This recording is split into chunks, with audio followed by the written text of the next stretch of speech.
na ang aking kalakasan. Sa piling mo, tagumpay ko'y naranasan.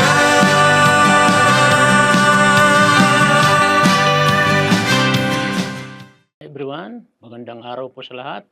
Welcome po sa araw-araw na pagpapala atid sa inyo ng Jesus Christ Saves Global Outreach Church. I'm Pastor Charlie Dacutanan, ang muli niyong mga kasama from GCSGO Camarin Family. Purihin ang Diyos. So sumandali muna tayong imong ko at manalangin. Lord, thank you sa oras nito sa aming pakikinig muli ng salita. Pagpalain niyo po ang bawat salita na aming mapapakinggan sa oras na ito, Panginoon, na ito ang pagkain ng aming spiritual life, Panginoon. Pagpalaan niyo rin po, Lord, lahat ng mga naka-tune in sa oras na ito, Panginoon, sa araw-araw na pagpapala. Marami pong salamat. Let thy name be glorified sa kabuuan ng pag-aral namin ito yung salita. In Jesus' name, Amen. Amen. Purihin ang Diyos. So, sa oras na ito ay nais ko pong buksan natin ating Bible sa Book of Psalms 91 verse 14 to 16. So, sabi po dito, because He loves me, says the Lord, I will rescue him. I will protect him, for he acknowledges my name. He will call on me, and I will answer him, and I will be with him in trouble. I will deliver him and honor him. With long life, I will satisfy him and show him my salvation. Purihin ng Diyos. So, sa oras na ito, I would like to share to you about the divine promise of God dito sa Book of Psalms 91 verse 14 to 16. So, ang banal na pangako ng Diyos, kanino po? Para sa atin, ang mga nananampalataya, naniniwala sa ating Panginoon. Okay? So, napaganda po ito pong Book of Psalms 91 verse 14 to 16.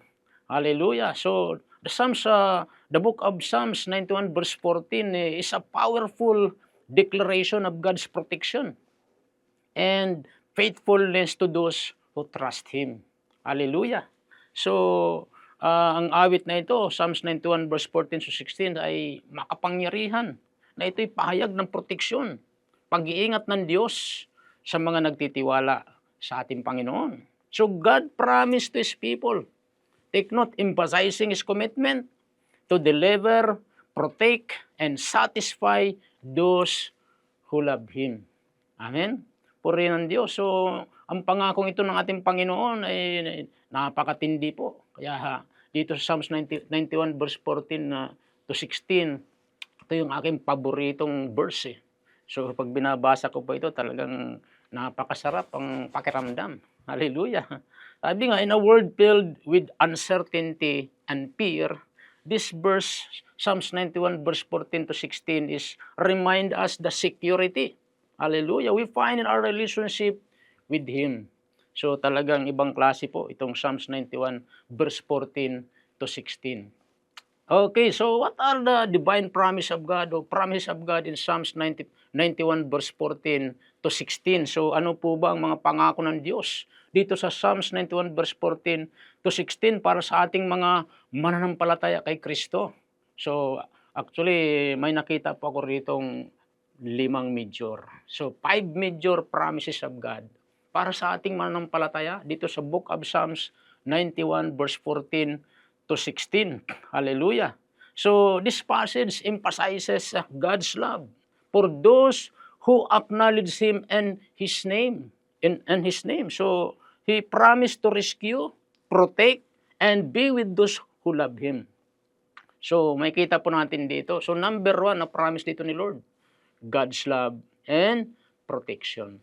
Ang pag-ibig ng Diyos at ang kanyang pag-iingat sa atin. So may kita po natin dito yung pangako niya. Sabi niya, i-rescue tayo. Poprotektahan tayo ng Panginoon. Hallelujah. At tayo po ay sasamahan ng Diyos. Nandun po yung kanyang pag-ibig sa atin. Hallelujah.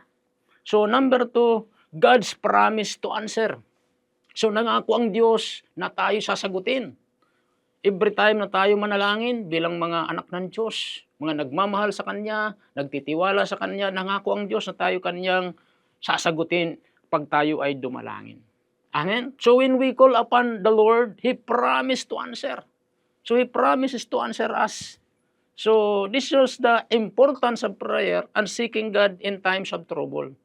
Amen?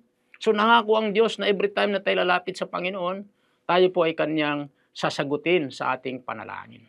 Amen? Actually, itong week lang ito, nakaramdam pa ako ng hindi kanais-nais sa katawan ko. Tumutulo po yung sipon, kusang tumutulo yung tubig. Ang lalamunan ko sobrang kate. Super. So, tapos nagbara pa yung ilong ko. Humihinga ako sa bibig. Nahirapan talaga ako. So, alam nyo, talagang Diyos natin sumasagot sa ating panalangin. So, walang iba akong ginagawa kundi manalangin sa Diyos. Tulungan ako ng Panginoon at pagalingin. Actually, hinahawakan ko ngayong ilong ko. Sabi ko, sa pangalan ni Jesus, malusaw ka bara. Matuyo ka. Sipon in Jesus' name. Malusaw ka, mamatay ka, kate. Mikrobyo ng kate sa lalamunan. Alam nyo, talagang ibang klase ang Diyos pag sumagot. Pag love na love natin si Lord, purihin ang Diyos po. Total healed po. Pinagaling po ako ng Panginoon. Wala na po yung sipon, natuyo po. Kate ng lalamunan, nawala na rin po. Hallelujah. So, yung mga plima-plima, purihin ng Diyos, nalusaw. So, yun po yung promise ng Diyos. Pag tayo po ay nagmamahal sa Panginoon at patuloy tayong nagtitiwala sa Kanya, ang pangako niya pag tayo po ay dumalangin, God promised to answer. Actually, sinabi na po ng Panginoon yan sa Jeremiah 33 verse 3, yung ating telephone number. Ano sabi roon? Sabi ni Lord, tumawag kayo sa akin, tutugunin ko kayo, at ipakikita ko sa inyo ang mga bagay na hindi pa ninyo nakikita. Purihin ang Diyos. At ang sabi nga rin po ng Panginoon, sa James 5 verse 16, sabi roon, a prayer of righteous man availeth much. Hallelujah. So ang panalangin ng mga taong matuwid ay nananaig. Purihin ang Panginoon. So yun po mga kapatid, yung promise sa atin ng Panginoon. Third, dito sa Psalms 91 verse 14 to 16, na promise ng Lord sa atin na kanyang mga anak, deliverance and honor. Hallelujah. So God promised to deliver and honor those who trust Him. Trust in Him.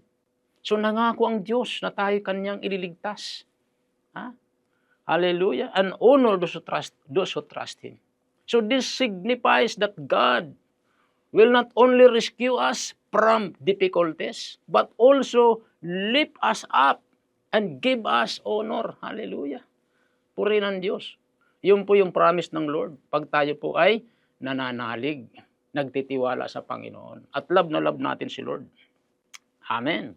So pang-apat, yun, the best na promise ni Lord. Long life and satisfaction. Mahabang buhay. Ang promise sa atin ng Panginoon. So this passage also mentioned that God will satisfy His followers with long life. Amen. Purihin ang Diyos.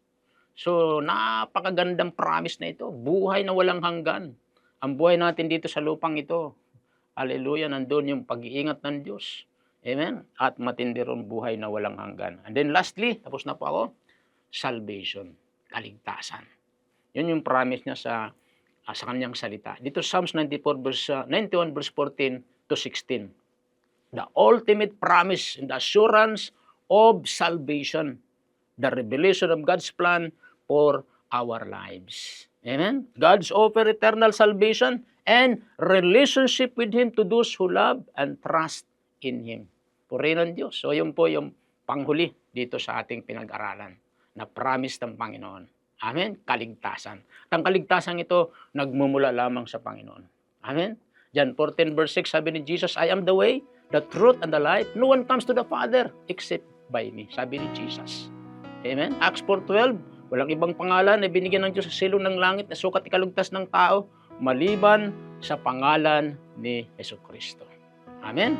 So yun po, yung 5 na pangako ng Diyos, dito sa Psalms 91 verse 14 to 16. So manatili po tayong nagtitiwala sa Diyos, manatili po tayong nagmamahal sa Diyos, nang sa gayon, yung major na 5 promise na ito ng Panginoon ay manatili sa atin, makamtan natin.